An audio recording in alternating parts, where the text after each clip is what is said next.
Bernie Sanders edged out Pete Buttigieg by just over 1% to win the New Hampshire primary last night. Sanders is now 2 delegates behind Buttigieg. Sanders' win in New Hampshire came largely from voters under 45 and people who describe themselves as very liberal. Shaq Brewster has the latest on the Sanders campaign. Well, the Sanders campaign is feeling very good about what happened here in New Hampshire last night. He was able to lock in a win, a close win and closer than expected, and definitely closer than what we saw in 2016 when he had that 60% finish in 2016. But he was able to lock in a win, and that is important for his team. Despite that close win, what you're hearing from his campaign today is that a win is a win, and they're ready to celebrate. And I don't know if you saw those images of Senator Sanders last night on stage. He had a smile that went from ear to ear. The crowd was raucous. They were really fueling him. He was flanked by his family up on stage. He tried to nationalize his message and say that tonight was the end and that his victory was the beginning of the end for President Donald Trump. He also said, and this is a sign of what we think is to come from Senator Sanders, he said that his campaign is going after billionaires and going after candidates funded by billionaires. He's ready to take them on. That was a pivot that you heard from Senator Sanders after the Iowa caucuses, where aides tell me coming into New Hampshire, they really saw a tight race. They saw things as pretty much tied here in New Hampshire.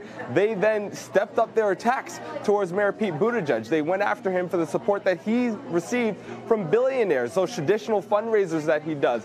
They went after him on that, but then they got an assist from some of the other candidates that, when you look at the results, it really could have had an effect and really could have spared Senator Sanders from losing this state. He went after Mayor Pete, and then Vice President Biden went after Mayor Pete. You saw that debate performance where Amy Klobuchar went after Mayor Pete Buttigieg.